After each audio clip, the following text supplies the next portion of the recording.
کی شکل میں بیان کر دیا اور اس نے کہا کہ غزہ میں اسرائیلی جو فوج ہے اس کی جانب سے جو حملے تو جاری ہیں اور وہ حاوی ہوئے پڑے تھے، لیکن اس کے باوجود ان کے نقصانات اور نفسیاتی ڈھانچہ جو ہے وہ تبدیل ہو رہا ہے۔ اور جیسا کہ ہارٹیز اخبار کے اندر جو ریٹائرڈ اسرائیلی جنرل ہے یتزاک برک، اس نے اخبار شائع ہونے والے ایک ہارٹیز اخبار کے اندر شائع ہونے والے ایک مضمون میں کہا کہ یہاں جو اسرائیلی فوج ہے وہ جس طرح سے لڑ رہی ہے ابھی تک وہ حماس کو شکست نہیں دے پائی ہے۔ مطلب ابھی وہ فلسطینی جو مزاحمت ہے وہ شکست نہیں کھا پا رہی، اور پھر جو اسرائیلی فوج ہے اس نے دھول چٹا کر رکھ دی اور صورتحال بالآخر خانہ جنگی کی طرف جا رہی ہے۔ اب یہ کون کہہ رہا ہے؟ یہ ان کا جرنیل کہہ رہا ہے، اور باقاعدہ طور پر ریٹائرڈ جرنیل کی جانب سے یہ ساری کی ساری منظر کشی کی گئی۔ لیکن ابھی یہاں پر جب ایک معاملہ بنا، یہ تو ان کے جو انالیسز تھے اور خبریں جو ہے وہ رپورٹ ہو رہی تھیں، اور اسی کے ساتھ ہی فلسطینی مزاحمت کی جانب سے ایک ویڈیو جاری کی گئی، اور 19 سالہ خاتون ہے وہ لڑکی جس کا نام تھا لیری البیک، وہ جناب والا اس کی ایک ویڈیو جاری کی گئی، تقریباً 2 منٹ کی ویڈیو ہے جس نے پورے اسرائیل کے اندر کھلبلی مچا کے رکھ دی۔ اس کی ریزن یہ تھی کہ وہ اتنی جذباتی قسم کی اس نے باتیں اس کے اندر کی ہوئی تھیں، اور یہ حالات اتنی تیزی کے ساتھ بدلنا شروع ہوئے کہ اس نے باقاعدہ طور پر کہا، میں آپ کو یہ اس کا ایک جو ٹائٹل انہوں نے دیا اس ویڈیو کو ریلیز کرتے ہوئے میں آپ کو بتا دیتا ہوں، کیونکہ فلسطینی مزاحمت نے جو ویڈیو جاری کی اس کا ٹائٹل تھا اس فیمیل پریزنر کے نام سے، I ask you, O Israeli government, I really want to ask you, do you want to kill us?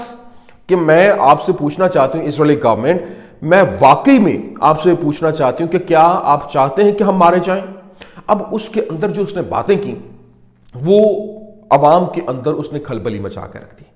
جس کے بعد اس حکومت کو فیل فور ایکٹیو ہوتے ہوئے اس کی جو فیملی ہے اس کو لانا پڑا، اور لا کے ٹی وی کے اوپر انہوں نے پریس کانفرنس کروائی اور کہا کہ آپ جو ہے وہ عوام کو تھوڑا سا کہیں کہ وہ صبر کریں اور اس طرح کی ویڈیو کہیں بھی شیئر نہ کریں، ٹیلی ویژن کے اوپر نہیں چلے گی، عوام اس کو سوشل میڈیا کے اوپر نہیں لے کر آئے۔ تو یہ جو ہے وہ اس حد تک جانا پڑا جس نے پورے کا پورا منظرنامہ تبدیل کر دیا، اور عوام جو ہے وہ پہلے ہی احتجاج کر رہی تھی اور پہلے ہی یہ حالات بن رہے تھے، جس طرح سے یتزاک برک نے کہا کہ معاملات خانہ جنگی کی طرف جا رہے ہیں، اور عوام جو ہے وہ کیونکہ سڑکوں کے اوپر تھی اور وہ کہہ رہی ہے کہ یرغمالیوں کو بازیاب کروایا جائے اور ان کے قیدیوں کو واپس لایا جائے، جس میں اس خاتون نے جو ہے وہ جو ویڈیو ریلیز کی اس نے تو پورے کا پورا منظرنامہ ہی تبدیل کر دیا۔ اس کی ریزن یہ تھی کیونکہ یہ بذات خود ایک فوجی ہے، اور جب یہ پکڑی گئی اس نے کہا کہ ہم تو پہلے ہی جو ان کے اپنے فوجی ہیں یہ وہ بازیاب نہیں ہو پا رہے، اور مزید لوگ جب آئیں گے تو ان کے ساتھ کیا ہوگا، ان کو صرف اور صرف یہ زمین کا ٹکڑا جو ہے یہ چاہیے، مطلب ہماری زندگیاں، مجھے نہیں پتا کہ میں دوبارہ آپ سے مخاطب ہو پاؤں گی یا نہیں، اور مجھے نہیں پتا کہ میں جی پاؤں گی یا نہیں۔ تو اس کا مطلب یہ ہے کہ پہلے بھی جتنے لوگ ہمارے مارے گئے ہیں وہ یہ تو ہمیں پروٹیکٹ کر رہے ہیں، لیکن جو حملوں کی وجہ سے جو اسرائیل نے حملے جس طرح سے کیے ان کا وہ نشانہ بن گئے۔ تو یہ اس وقت پورے کا پورا حالات یہاں پر بدلتے ہوئے دکھائی دے رہے ہیں۔ ابھی آپ اندازہ کریں، ایک طرف یہ سینیریو بنا جس نے وہ پیش قدمی کر رہے ہیں، عوام جو ہے وہ پھر ریزسٹنس کے درمیان ان کی جو جھڑپیں بھی ہوئیں وہاں پر فوج، پولیس اور عوام کے درمیان۔ اس حوالے سے بتایا گیا کہ تل ابیب میں جو نتن یاہو مخالف ایک اور احتجاج جو ہے وہ تشدد اور گرفتاریوں کے اوپر ختم ہوا، اور مظاہرین نومبر 2023 سے ہر ہفتے کو غزہ میں جنگ کے خاتمے اور یرغمالیوں کے تبادلے کے معاہدے کا مطالبہ کر رہے ہیں۔ لیکن ایک طرف یہ سینیریو چل رہا ہے، دوسری طرف جو اس وقت جو فلسطینی مزاحمت ہے وہ ریزسٹنس کس طریقے سے حملے کر رہی ہے زمینی طور پر۔ ابھی بتایا گیا، یہ خبر صاحب نے بتایا گیا کہ جی Gaza resistant detonate house infiltrated by Israeli troops, جو اسرائیلی فوجی ہیں وہ ایک بلڈنگ کے اندر موجود تھے، اس کو جو فلسطینی مزاحمت کی جانب سے نشانہ بنایا گیا، اور یہ حملے جو ہے وہ ان کی جانب سے جاری ہیں۔ لیکن اب جو معاملات ہیں وہ بڑے تیزی کے ساتھ بدل رہے ہیں، اور برازیل کی ایک عدالت نے پولیس کو حکم دیا ہے کہ وہ غزہ میں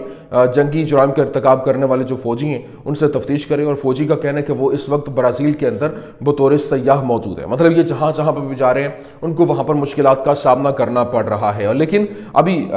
جو اس وقت کہہ لیں کہ لبنان کا محاذ ہے وہ دوبارہ سے گرم ہوتا ہوا دکھائی دے رہا ہے، اور لبنان اور اسرائیل کی جنگ دوبارہ سے چھڑتی ہوئی دکھائی دے رہی ہے۔ کیوں؟ کیونکہ اسرائیلی فوج کا لبنان اور شام میں جو مستقل موجودگی کا منصوبہ ہے، اور پھر اسرائیلی رہنماؤں کا مقصد جو ہے وہ جنوبی لبنان کے اندر 12 چوکیاں بنانا ہے، اور جو حزب اللہ کے صحافیوں کے کہنا ہے کہ اگر اسرائیل نے 60 دنوں کے اندر لبنان سے اپنی فوجیں نہ نکالیں تو ہم ایک بار پھر جنگ میں جائیں گے اور دشمن کو طاقت کے ذریعے نکال باہر کریں گے۔ تو یہ اس وقت دوبارہ سے یہ جو جنگ بندی ہے وہ ختم ہو کے ایک لڑائی کی صورت اختیار کرتی ہوئی دکھائی دے رہی ہے۔ لیکن یہاں پر ابھی جو کنیسٹ کے 8 ممبران ہیں ان کی جانب سے یہ جو ہے وہ مطالبہ کیا گیا یہ اسرائیل کارڈز کے ساتھ، جو وزیر دفاع ہے اس کے ساتھ، کہ غزہ میں جو پانی ہے، کھانا ہے، اور مکمل طور پر اس کو بند کیا جائے تاکہ اس کا جو ایک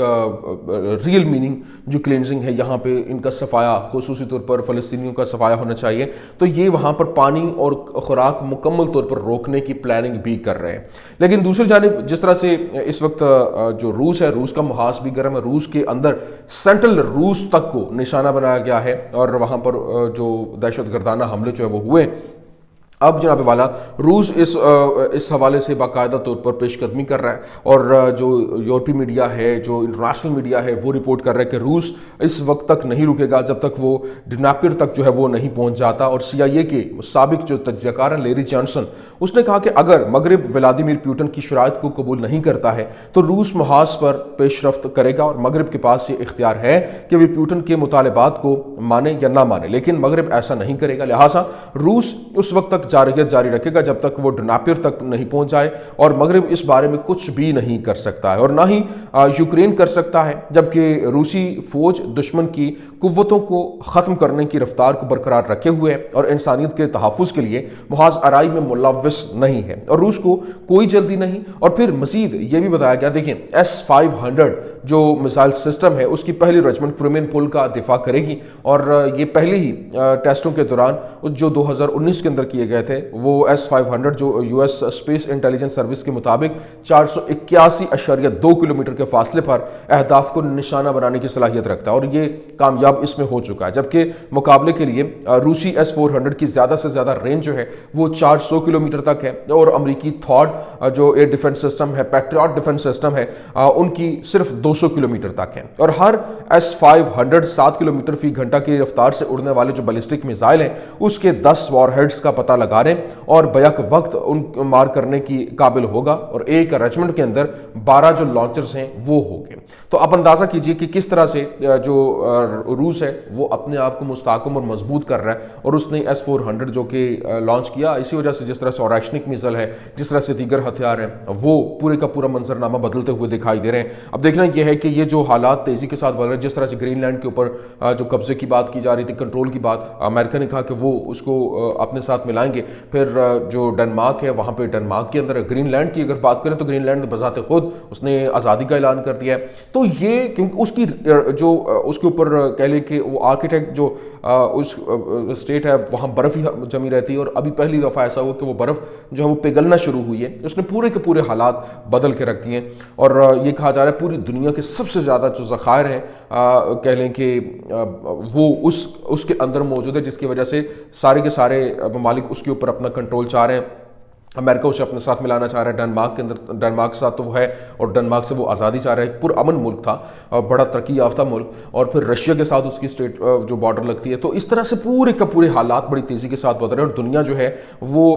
اب مزید پیش قدمی کرتے ہوئے جو سامراجی قوتیں ہیں وہ اپنا تسلط بڑھاتی ہوئی دکھائی دے رہی ہیں۔ یہ کچھ اہم ترین اپڈیٹس تھی، میں نے کہا میں آپ کے سامنے رکھ دوں۔ امید کرتے ہیں ویڈیو آپ کو پسند آئی ہوگی، پسند آنے کی صورت میں لائک کیجیے، شیئر کیجیے، اور ہمارے چینل کو سبسکرائب کرنا مت بھولیے گا۔ شکریہ۔